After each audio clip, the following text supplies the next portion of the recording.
정세균 국무총리가 긴급재난지원금과 관련해 고소득자에 대한 지원금을 환수한다는 전제 조건이 있다면 전국민 지원이 가능하다라고 밝혔는데요. 일단 기획재정부는 다음 주 소득 하위 70% 지급을 대상으로 한 추경 예산안을 국회에 제출한다고 합니다. 어제 강남의 대형 유흥업소에서 코로나19 확진자가 나오면서 서울시가 422개 업소에 대해 사실상 영업금지 명령을 내렸습니다. 총선이 일주일 앞으로 다가왔습니다. 미래통합당은 어제에 이어 오늘도 막말 후보 논란이 있습니다.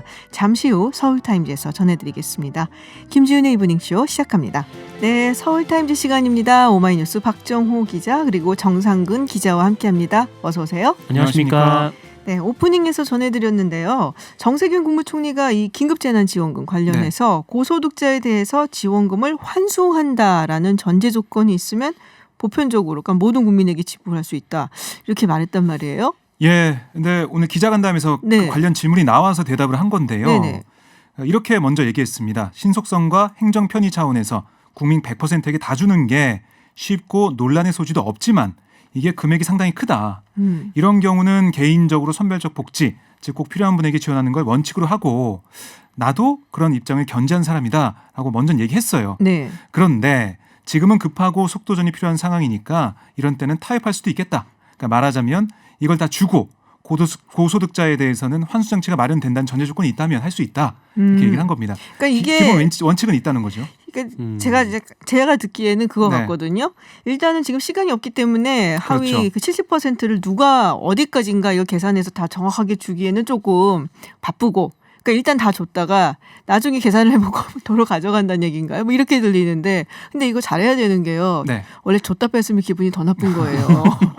네. 근데 사실 줄 때는 티가 나는데 네. 이 뺏을 때는 잘 티가 안 나죠. 왜냐면 그거는 주는 사람 입장인 거고 네네. 받았던 사람은 뺏어갈 때 굉장히 티가 나요. 이게 아마 뭐 소득세를 약간 좀 상향 조정을 한다든지 아니면 뭐 아, 다른 그런 뭐 방식으로? 종부세를 상향 조정한다든지 아마 그렇게 진행이 될 것 같습니다. 네, 그러니까 네. 뭐 따로 그 금액만큼 빼는 게 아니라요. 네네. 세금을 내는 과정에서 세금 고소득자를, 공제라든지 뭐 이런 네, 부분에서 조치를 하겠다 이렇게 얘기하는 거죠.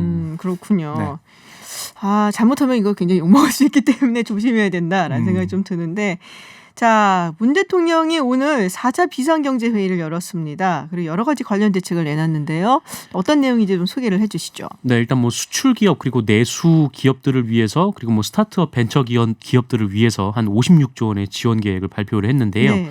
일단 수출 기업들이 굉장히 좀 지금 타격이 크죠. 그래서 일단 이들이 좀 그 신용도 하락으로 이어질 우려가 있고 이 신용도 하락이 또 다시 이제 수출에 장애가 되는 좀 그런 악순환이 이어질 수가 있는데 좀 이런 거를 좀 방지하기 위해서 그 보험과 보증 만기 연장을 할 수 있도록 한 30조 원 정도 이제 지원을 한다라는 계획이고 그리고 긴급 유동성 자금도 한 1조 원 정도 마련을 해놓겠다라는 계획이고요.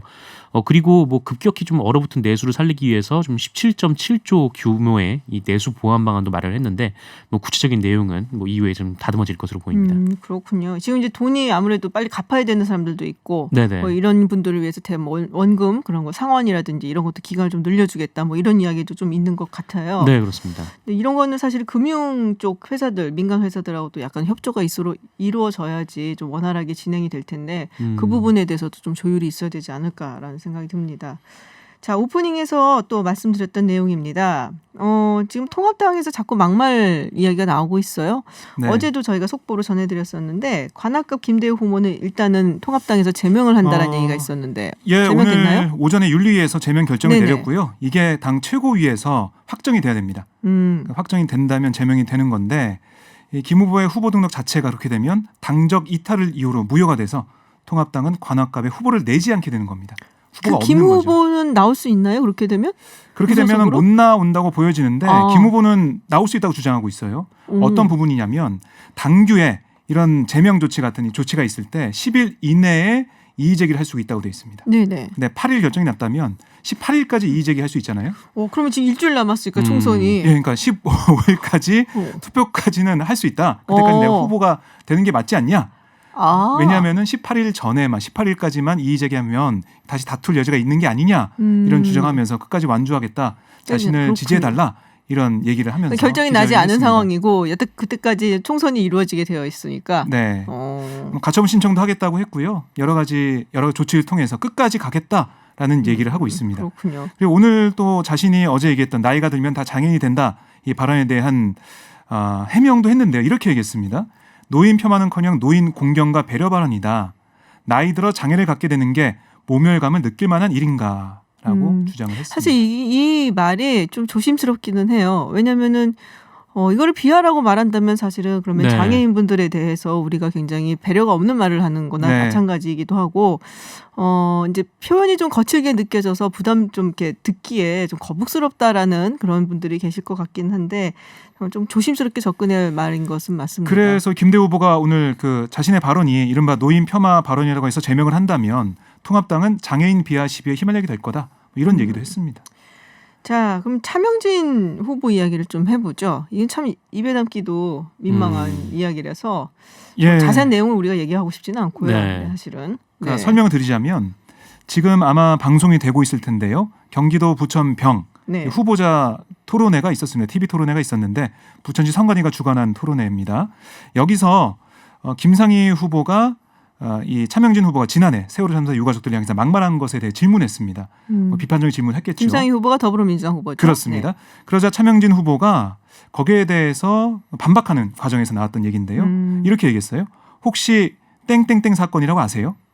땡땡땡 사건 뭐 이렇게 얘기를 했는데 방송용으로 부적합해서 제가 말씀 안 드리겠습니다. 이런 얘기 아니냐고 하면서 이게 그 자신이 막말 논란에 휩싸인 게 지난해였는데 2년 전에 그러니까 2018년도에 세월호 자원봉사자와 세월호 유가족이 텐트 안에서 말로 표현할 수 없는 문란한 행위를 했다는 기사가 있었는데 이게 자신이 이미 알고 있다라고 얘기를 한 거예요. 그러니까 차 후보가 언급한 기사는 한 인터넷 언론이 보도한 기사인데 네네. 이걸 언급하면서 이걸 알고 있으면서 자신이 유가족에 대해서 지난해 그렇게 얘기했다는 겁니다. 뭐 지난해 발언을 기억하신 분은 계시겠지만은 세월호 유가족들 뭐 자식의 죽음에 대한 세간의 동명선녀를 회쳐먹고 찜쪄먹고 그것도 모자라 뼈까지 발라먹고 지가 헤쳐먹는다 이런 얘기를 올렸잖아요. 네. 그러니까 그런 얘기를 올릴 수밖에 없는 근거가 있다. 뭐 이런 기사도 있지 않았냐라고 자신의 그 결백하다고 해야 되나요? 자신이 그렇게밖에 할 수 없었던 이유를 얘기를 막 한 거예요. 그러니까 자기 딴에는 공격이 들어오니까 방어를 한 건데요. 그 과정에서 이해할 수 없는 그런 막말이 나온 거죠. 그래서 김종인 위원장이 뭐 굉장히 즉각적으로 제명을 하라고 지시를 내렸다고. 네, 유세 도중에 이 나왔습니다. 발언을 보고 받고 바로 네. 이거는 방송 전에 조치를 취하라라고 네네. 지시를 했고요. 제명 조치까지 지금 나오게 됐습니다. 자, 그리고 통합당 측에서 윤호중 민주당 사무총장을 고소를 했습니다. 네. 어떤 이유입니까? 그 윤호중 사무총장이 어제 당 회의에서 이 김종인 위원장을 향해서 네. 김종인 미래통합당 선대위원장이죠. 위원장을 향해서 이 돈키호테가 떠오른다라는 얘기를 했어요. 그래서 이 돈키호테가 뭐 로신한테를 타고 그다음에 네네. 산초와 함께 산초 판사. 네, 산초 판사와 함께 뭐 다니면서 뭐 이런 좀 불가능한 꿈을 꾼다 뭐 이런 얘기를 했는데 그러면서 이제 김종인 위원장이 이제 돈키호테고 황교안 대표가 네네. 그 에마인 이제 로신한테이고 박형준 선대위원장이 또 산초 판사 그러니까 시종이다 이렇게 얘기를 한 거죠. 네. 그러면서 이제 뭐 가상의 풍차를 향해서 이 대통령 탄핵이라는 가상의 풍차를 향해서 뭐 뛰어들고 있다 뭐 이렇게 얘기를 했고 그리고 김종인 위원장이 100조 규모의 이 코로나19 긴급 재원 관련해서 얘기를 한 적이 있었어요. 그래서 네.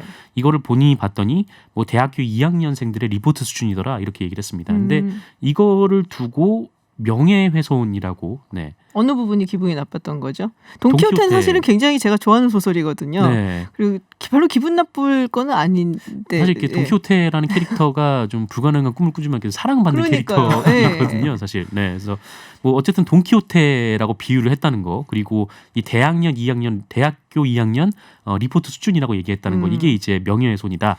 중대한 명예훼손이다라고 주장을 했습니다. 그리고 황교안 대표를 에마라고 비교했다는 그런 부분들. 로신한테 네. 에마라고 얘기를 했거든요. 로신한테 단어를. 생각이 안 났나 보네요.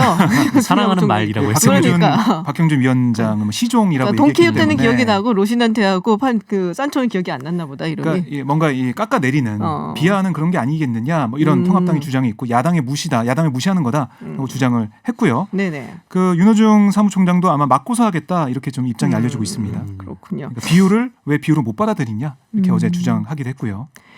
자, 다음 소식 좀 들어보도록 하겠습니다. 어제 우리가 유흥업소 이야기를 했는데요. 네. 지금 네. 박원순 서울시장이 서울시내 유흥업소를 사실상 영업정지를 시켰다라고 합니다. 굉장히 좀 불안한 상황이죠. 이게 네. 그 유흥업소 직원이 그 아이돌 그룹 멤버로부터 병을 감염을 옮겨받아서 본인 룸메이트랑 또 네, 이렇게 룸메이트에게 감염됐죠. 퍼지는 이 3차 네. 감염까지 네네. 이루어지는데 일주일이 안 걸렸다라고 하더라고요. 그래서 그렇다면은 이 사람이 그 현장에서 그러니까 유흥업소에서 일했을 때 무려 한 500여 명이 들락거렸고 이 사람이 아이고. 접촉한 사람이 100여 명이라고 하는데 그러면 또 이 접촉자들은 또 자기 또 가족들이 있을 거 아닙니까? 그렇죠. 또 그래서 굉장히 좀 우려가 되는 상황인데 일단 뭐 이거 관련해서 서울시가 19일까지 룸사롱 클럽 등 422개 유흥업소에 대해서 사실상의 영업금지 명령을 내렸습니다. 네네. 그래서 집합금지 명령을 내린 건데 정확히 얘기하면 그 집합금지 명령을 내렸으니까 뭐 거기서 사람들이 모일 수가 없다라는 네네. 거죠. 그러니까 사실상 이제 영업금지라는 거고 왜 422개밖에 안 하느냐라고 하시는 분들이 계시는데 그 이전에 2천여 곳 넘게 그 서울시 전역을 대상으로 서울시가 한번 그 현장 점검을 실시한 적이 있어요. 그 네. 유흥업소나 이런데 그리고 나서 좀 휴업을 강력하게 권고를 했고 지금 한 80% 이상의 업소가 휴업을 한 상태입니다. 그래서 이제 남은 업소들이 한 422개 되는 건데 여기에 대해서도 이제 집합금지 명령을 내림으로써 사실상 이제 모든 유흥업소가 영업을 하지 못하게 이렇게 한 겁니다. 2천여 개나 되나요? 네, 2,000개가 넘는다라고 하더라고요. 많네요. 그렇게 많은 거라고 생각을 근데 못했는데. 뭐 그런 그 유흥업소 말고도 뭐 클럽이라든지 뭐 콜라텍 이런 것들을 다 포함해서, 다 포함해서 2,000여 개라고 합니다. 그렇군요. 왠지 그래도 많아 보이긴 하는데, 네, 근데 사실 거기 말고도 지금 확진자 소식이 나와서 조금 우려가 되는 곳이 있죠. 노량진입니다. 맞아요. 네, 이 노량진 고시촌의 대형 공무원 학원에서 이 수강생 한 명이 확진 판정을 받아가지고 학원이 폐쇄가 됐는데 이 학생이 그제 낮 1시부터 5시간 동안 이곳에서 수업을 받았다고 하고요. 일단 방역 당국은 이 해당 그 확진자의 이 동선을 모두 소독을 했고 그리고 함께 수업을 들은 학생 67명 그리고 강사 2명을 모두 검사를 받도록 지금 조치를 하고 있습니다. 그래서 학원 측에서도 뭐 일단 뭐 다닥다닥 이제 노량진 학원 인식을 딱 떠올리면은 뭐 의자가 맞아요. 굉장히 다 좀 붙어갖고. 다 붙어 있고 좀 그런 네. 형태인데 어쨌든 학원에서는 그 수업 당시에 다 마스크를 착용하고 있었고 일부러 자리를 지그재그로 배치했다라고 하더라고요. 그래서 좀 서로 간에 좀 거리가 있게 좀 띄워놓은 상태라고 하는데 그럼에도 불구하고 워낙 이 노량진이란 곳이 유동 인구가 많은 곳이다 보니까 좀 굉장히 불안감이 커지고 있는 상황입니다. 그러니까요. 지금 사실 신규 확진자가 많이 줄어들었죠. 네네. 그저께요 어제는 47명, 또 오늘은 53명이기 네. 때문에 네네. 많이 줄어들고 있는데 방역 당국은 그렇게 얘기하고 있어요. 이게 안심할 상황은 아니다. 왜냐하면 지금 뭐 젊고 건강하다고 해서 괜찮겠지 하는 분위기가 좀 퍼지고 있는데 그러다가 유럽이나 미국처럼 된다. 이런 경각심을 가지고 있습니다. 여전히 아직도 네. 조심해야 될 때다 이렇게 얘기들을 하고 있는데요. 이건 정말 속상한 소식이 하나 들어와 있어요. 그 어린이집 원장이 이 코로나 스트레스 때문에 아이를 폭행했다? 네. 이 말이 되나요? 그러니까 이게 지금 청와대 국민청원 게시판에 올라온 네. 내용인데요. 코로나 때문에 3살 아이를 폭행했다는 어린이집 원장이라는 제목의 청원입니다. 방금 제가 확인해봤더니 8만 6천 명이 넘는 동의를 네네. 받고 있는 건데요. 이 어머니, 3살 아이의 어머니 네. A 씨는 청원글에서 아이를 하원시키려고 갔더니 평소에는 열려있던 어린이집의 방문들이 모두 닫혀 있었다. 봤더니 아이의 선생님이 양치 준비를 하는 사이에 아이가 보조의자에서 굴러 떨어졌다라는 말씀을 해서 그제서야 아이가 다쳤다는 걸 알게 됐고 하원을 시키면서 봤더니 아이의 눈에는 초점이 나가 있었고 축 처져 있었다. 그리고 평소와는 다르게 손을 비비는 행동을 보이고 머리를 자해하며 아야 하며 악을 쓰고 소리를 질렀다라고 아이고. 아이가 얘기했다고 해요. 그래서 다음날 병원에 가서 확인해 보니까 뭐 세면대에 박아서 생긴 상처 같지 않다는 의사의 소견을 네네. 듣고 그 어린이집에 가서 CCTV를 확인해 봤습니다. 그랬더니 좀 충격적인데요. 그 아이가 누워 있고 원장이 옆에서 핸드폰을 하고 있는데 아기가 안 자니까 원장이 자는 척했고 그래도 안 자니까 갑자기 핸드폰으로 아이 머리를 때렸다고 해요. 그리고 손으로 뺨을 5차례 가격을 하기 시작했고 아이가 원장 눈을 못 마주치자 입을 가리고 쉬타는 소리를 지르는 듯한 행동을 보였다라고 얘기를 했습니다. 또 원장이 아이의 양발을 잡아당겨 바닥에 머리를 찍게 하고 아이가 아파서 머리를 감싸주자 원장이 아기 몸 위에서 내다보면서 양손을 치우고 뺨을 또 7-8차례 때렸고 원장이 담임을 불렀는지 얼음 찜질팩을 가지고 들어와서 아기 얼굴에 마사지 해주고 약을 발라주는데 몸이 흔들릴 정도로 얼굴을 문질러도 손발에 미동이 없고 가만히 처져 누워 있었다라는 근데 게 이 어머니의 주장입니다. 이게 이제 청원에 올라왔다는 거잖아요. 그럼 경찰에 고소는 안 했나요? 고발이나? 경찰이 지금 네. 조사에 들어갔습니다. 조사에 네, 들어갔어요. 어린이집 CCTV 네. 분석을 통해서요. 원장의 아동학대 혐의에 대한 조사에 나서고 있고요.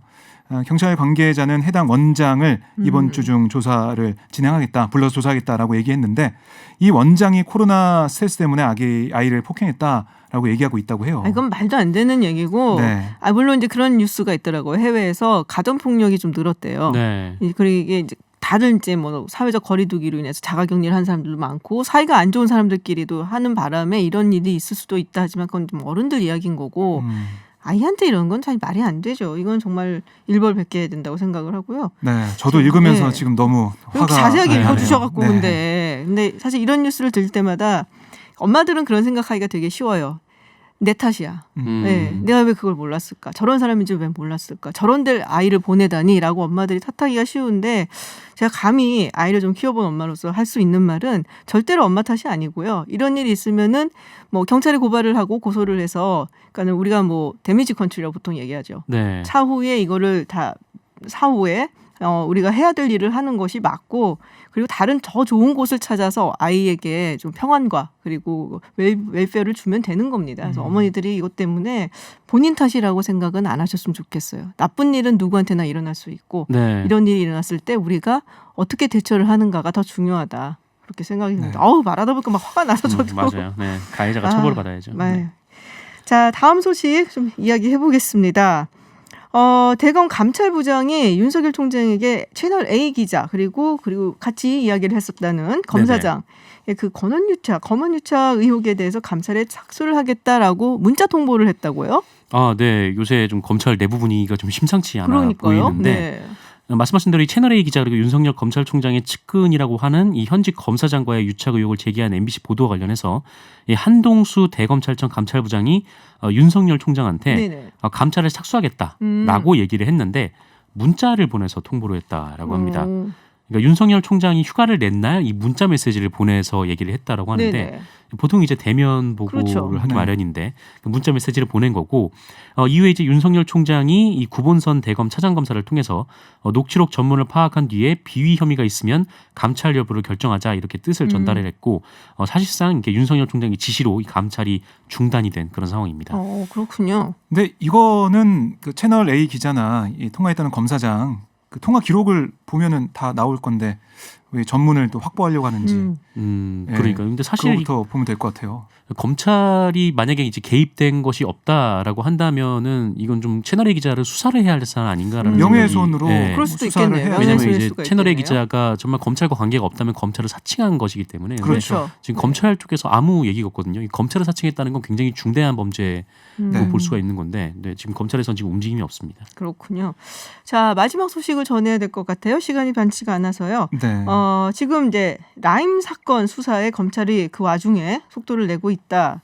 사실 이 라임 사건이 자체는 굉장히 큰 금융사기라고 할 수가 있는데 굉장히 큰 1조 사건이죠. 6천억 원 금융사기 더 될 거라고들 이야기들을 하더라고요. 피해자 규모도 엄청 많고 네. 피해 금액도 이제 1조이 넘을 그러니까요. 정도로 이 라임 자산 운용이라는 것 자체가 이 국내 1위 네, 이 맞아요. 펀드 업체였으니까요. 근데 이게 전부 사기였다라는 이야기들이 많이 돌기 때문에 네, 그렇죠. 근데 그러니까 이게 아마 이제 그것 때문인 것 같아요. 청와대 행정관이 연루가 되어 있다라는 기사가 제가 본 기억이 나는데 그것 때문인가요? 이 검찰 쪽에서 속도를 내고 있다, 뭐 맞습니다. 청와대를 향하고 있다라는 얘기가 있는데요. 이 청와대 행정관 관련해서 뭐 이렇게 KBS에서 관련 보도가 나왔었는데 네네. 어쨌든 뭐 청와대 행정관이 뭐 이 라임 자산 운용 측과 이제 관계가 있다라는 기사였는데 아직 뭐 지금 명확하게 수사 결과가 나온 건 아니기 때문에요.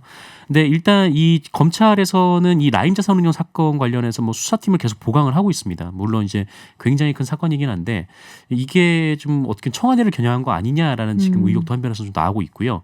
그리고 이 청와대 하명 수사 그리고 선거 개입 의혹 관련해서 예전에 이제 백원우 민정비서관 휘하에서 근무를 하다가 자살한 이 수사관이 네, 있었어요. 맞아요. 근데 이 수사관이 그 아이폰을 가지고 있었거든요. 이 네, 아이폰이 잠겨 있었는데 근데 이 시점에서 이게 아이폰을 풀었다라는 보도가 풀었대요? 네, 비밀번호를 풀었다라는 보도가 그렇게 힘들다고 하더니 네, 이 검찰에서 이번에. 언론을 통해 나온 거예요. 그래서 이게 지금 뭔가 검찰이 지금 뭐 이게 총선 전에 뭔가 좀 사건에 대해서 뭐 얘기가 나올지 않을까 이 백원우 민정비서관 관련된 그런 얘기가 좀 나오고 있는데 또 어쨌든 뭐 이런 상황에서 지금 검찰 내부가 좀 복잡한 상황이라 이게 좀 네, 흘러가는 분위기가 심상치 복잡한 않습니다. 상황이라 네. 뭔가는 삐져 나오는 것 같은데 확실히 잘 하진 않고 네네. 어쨌든 그렇군요. 네, 알겠습니다. 우리 박정호 기자님 뭐 하실 말씀 항상 이렇게 아쉬워하면서 가시니까요. 저는 어쨌든 네. 지금 채널A 기자와 검사장의 네. 검언 유착 의혹이 좀 속 시원하게 밝혔으면 좋겠다. 또 기자로서 또 그럼 네, 그러니까 이게 언론인으로서 이게 참 말이 안 되는 거잖아요. 녹취록 많이 들어보셨겠지만은 이렇게 취재하는 기자가 있을까라는 좀 생각이 들었거든요. 이런 게 왜 안 밝혀지고 있는지 너무나 답답합니다. 네. 너무나 답답해서 빨리 밝혀졌으면 좋겠다라는 박정호 기자였습니다. 우리 정상근 기자도 마찬가지죠? 네. 네, 그럼요. 네, 네. 언론인으로서 알겠습니다. 서울타임즈 국내 뉴스 여기까지 듣도록 하겠습니다. 지금까지 정상근 기자 그리고 오마이뉴스 박정호 기자였습니다. 고맙습니다. 고맙습니다. 네, 해외 핫한 뉴스 알아보는 서울타임즈 시간입니다. 전주현 캐스터와 함께합니다. 어서 오세요. 네, 안녕하세요.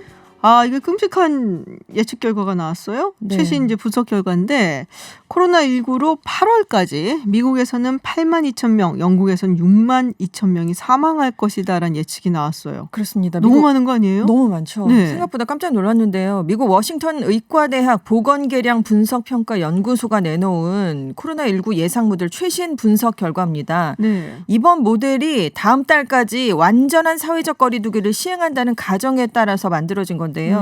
그래도 8월 4일까지 미국의 누적 사망자 수가 8만 1,766명으로 예측이 됐습니다.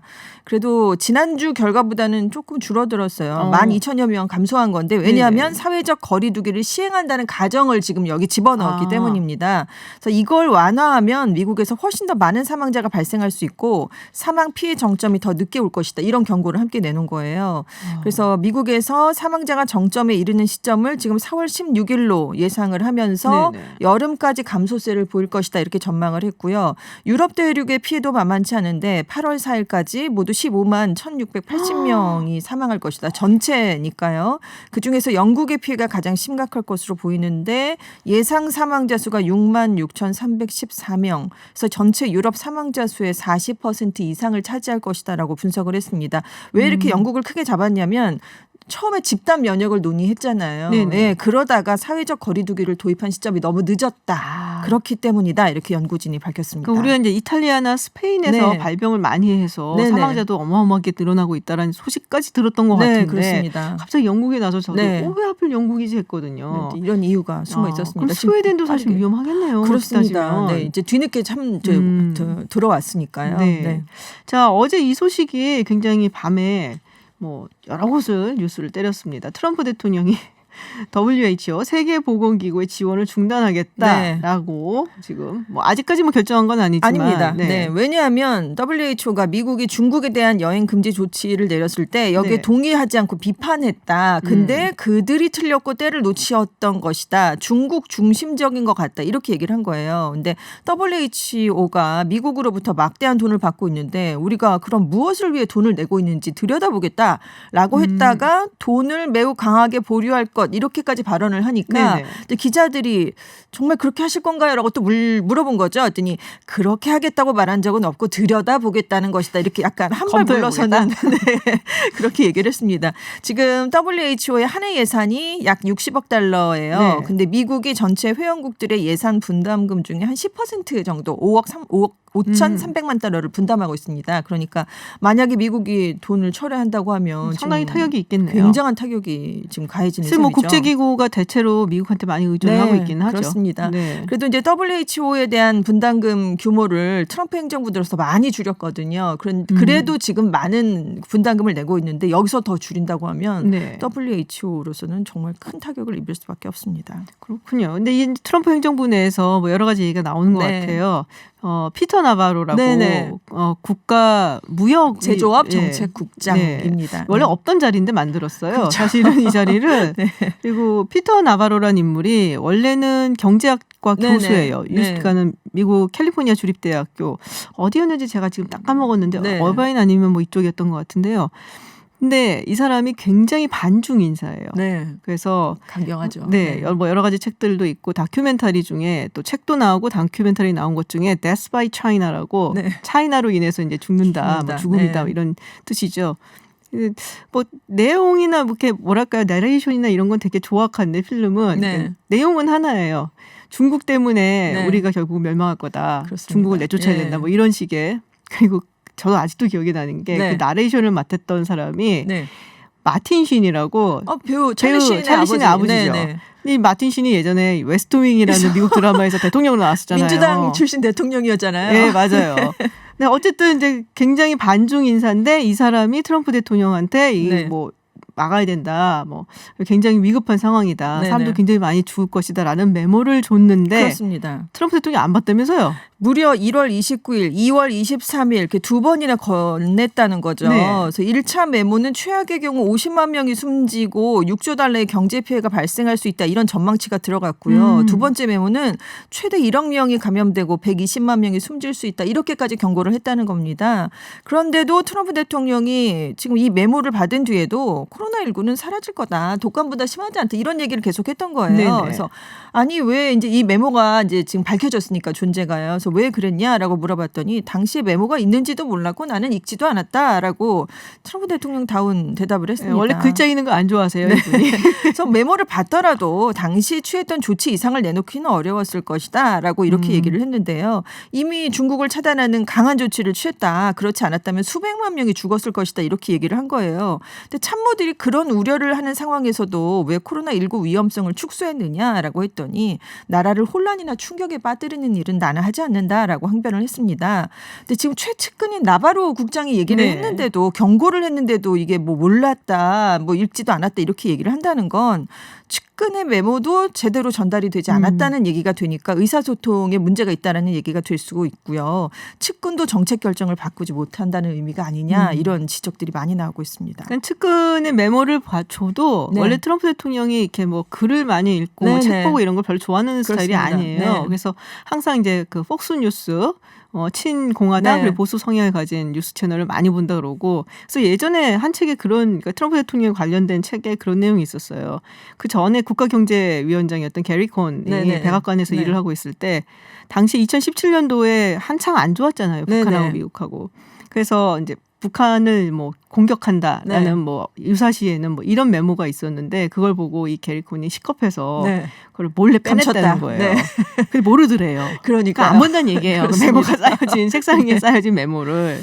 그래서 어쨌든 참 뭐 글쎄 뭐 주변 참모들의 조언이 있음에도 이렇게 잘 귀를 기울이지 네. 않으면 좀 곤란하죠. 그렇습니다. 저희가 네. 웃으면서 얘기를 했지만 사실은 굉장히 심각한 그렇죠. 상황이죠. 굉장히 심각한 거죠. 네. 자, 존슨 총리 이야기를 어제 전해드렸는데 중환자실에 네. 근데 지금은 그래도 좀 괜찮은가 봐요. 굉장히 걱정스럽다는 얘기가 많았는데. 어제 저희가 인공호흡기를 달고 있을 정도다라고 말씀을 드렸는데 그게 굉장히 문제가 되고 논란이 되면서 네네. 영국 총리실이 아니다라고 그 밤에 다시 이제 해명하는 그런 발표를 했습니다. 그래서 여전히 지금 7일 현재 중환자실에 입원을 하고 있긴 한데요. 산소호흡기 도움 없이 자가호흡이 가능할 정도로 안정적인 상태다라고 총리실이 밝혔고요. 현재 의식이 있고요. 폐렴 증상 여부가 굉장히 관심사였는데 폐렴 증상은 없다 이렇게 설명을 내놨습니다. 지금 영국도 상황이 심각한 게 확진자가 5만 1,000명, 사망자가 5,400명을 돌파했거든요. 아이고. 그래서 이런 상황에서 총리까지 중환자실에 있다 이런 얘기가 알려지니까 지금 영국 전체가 좀 충격에 빠진 상황이고요. 그리고 소셜 미디어에서는 총리를 위해 기도하자라는 해시태그가 계속 올라오면서 이런 운동이 펼쳐지고 있습니다. 자, 중국은 일단 조금 안정세이고 그리고 우한 봉쇄령이 풀렸잖아요. 네, 네. 굉장히 많은 사람들이 빠져나갔다고. 그러니까 오늘 새벽 0시부터 풀린 거잖아요. 지금 기차역, 고속도로, 톨게이트, 공항에 사람들이 정말 많이 몰렸습니다. 그래서 하루 동안 우한을 떠난 사람들이 6만 5천 이게 최소로 잡은 건데도 6만여 명이고요. 지금 고속도로 톨게이트가 이제 0시부터 통행이 재개되는 거니까 그 몇 시간 전부터 톨게이트에 쭉 늘어서서 기다린 거예요. 그래서 이 대열이 3km나 됐다고 합니다. 그러니까 원래 빠져나가야 되는 사람들이 못 네네. 나가서 지금 기다리고 기다리고 네, 있다가 춘제 연휴 동안에 우한에 들어왔던 사람들도 굉장히 많거든요. 맞아요. 그리고 워낙 네. 우한에 살지만 네, 이제 일하러 가야 되는 사람들도 네. 많았고 그래서 이제 우한에서 나가긴 했지만 기차역에 도착해도 체온 검사 같은 걸 받아야 되고요. 어제 말씀드린 것처럼 건강 허가증 같은 관련 서류를 제출해야만 나갈 수가 있습니다. 그렇군요. 이게 근데 지금 일단은 봉쇄는 풀렸는데 일상생활하고는 거리가 멀다. 네. 뭐 이런 기사들이 계속 나오고는 있더라고요. 네네. 아무래도 예전처럼 돌아가려면 그렇습니다. 시간은 좀 걸리지 않을까라는 생각이 듭니다. 네, 근데 또 일본 뭐 비슷한 도쿄 탈출, 네. 도시에서부터 탈출을 하려는 건데 이건 긴급 사태 때문에 그런 거잖아요. 그렇습니다. 아베 총리가 이제 긴급 사태를 선언을 하니까 SNS에서 도쿄 탈출이라는 해시태그가 확산하고 있다라고 도쿄 아사히 탈출. 신문이 얘기를 한 거예요. 근데 이 바이러스가 지방으로 퍼지면 새로운 감염자 집단이 거기서 또 이제 발생을 할 수가 있잖아요. 네네. 그래서 이걸 부정할 수 없어서 전문가들이 주의를 촉구하고 있다 이렇게 보도를 했는데 지금 아닌 게 아니라 이미 수도권에서 고향으로 가신 분들이 꽤 계시거든요. 그분들 때문에 가족들이 전염되는 사례가 지금 아이고. 보고되고 있습니다. 그래서 지금 광역지방자치단체 비상에 걸렸는데 총 47개 도도부 현이 있거든요. 근데 네. 감염자가 발생하지 않은 지역이 3개밖에 안 됩니다. 시마네, 도토리, 이와테 현 3개밖에 안 되는데 상대적으로 여기는 지금 공업이 덜 발달한 지역이기 때문이에요. 그래서 지금 도토리현 지사는 코로나19 바이러스가 희박하다는 이유로 이동을 하거나 우리 현으로 관광을 오는 건 잘못된 생각이다 이렇게 비판을 했고요. 시마네 현 지사도 불필요한 왕래를 제발 자제해달라 이렇게 요청을 했습니다. 자, 북한이 네. 지금까지는 우리는 뭐 없다. 네, 영명이다. 네, 영명이라고 네. 얘기하는데 과연 믿어지나 그러니까요. 생각이 들거든요. 일단 WHO 세계보건기구에 이제 주간 보고를 발표를 해야 되는데 여전히 코로나19가 북한에서는 발생하지 않았다는 주장을 유지했습니다. 살바도르 WHO 평양 소장이 2일 현재 북한이 자국민 698명, 외국인 11명 이렇게 모두 709명을 대상으로 진단 검사를 실시했는데 확진자는 없었다라는 북한 이게 믿을 수 측의 있냐고요. 보고 내용이니까요. 일단 그 보고 내용을 전했습니다. 지금 509명이 격리 중이라고 그래요. 그리고 북한에서는 12월 31일 이후에 2만 4천여 명이 격리에서 해제됐고 여기에 외국인 380명이 포함됐다라고 알려져 있습니다. 일단 북한이 중국에서 유전자 증폭 진단검사에 필요한 염기 서열 조각을 공급받은 것으로 파악하고 있다. 이렇게 WHO 측이 발표를 했어요. 지금 한 명도 발생하지 않았다라는 국가가 전 세계에서 북한 말고도 있죠. 남아프리카 공화국 영토에 둘러싸인 레소토라는 곳입니다. 그리고 중앙아시아의 타지키스탄, 투르크메니스탄 등이 있습니다. 이 투르크메니스탄은 대통령이 제가 기억하기로는 의사였던 것 같은데. 네, 그런데 지금 치과 의사였던 명령. 걸로 기억하는데 네. 그래서 공중보건 이런 거에 거의 뭐 아주 우리가 결벽증에 가까울 네네네. 정도로 뭐 한다, 굉장히 깨끗하게 해놓는다라는 얘기를 들었던 것 같습니다만 글쎄요, 북한 뭐 과연 잘 버티고 있는지 네. 뭐 알 수는 없지만. 뭐 확진자나 이런 뭐 발병은 큰 발병 사태는 없기를 어쨌든 바라봅니다. 바라겠습니다. 네, 해외 뉴스 다루는 서울타임즈 여기까지 듣도록 하겠습니다. 지금까지 전주현 외신캐스터였습니다. 고맙습니다. 네, 감사합니다. 네, 잠시 후 3부 수도권 고지전에서는요. 비례정당 특집입니다. 원유철 미래한국당 대표 그리고 손혜원 열린민주당 공동선대위원장을 차례대로 만나보겠습니다. 저는 잠시 후 7시 김지윤의 픽으로 돌아오겠습니다.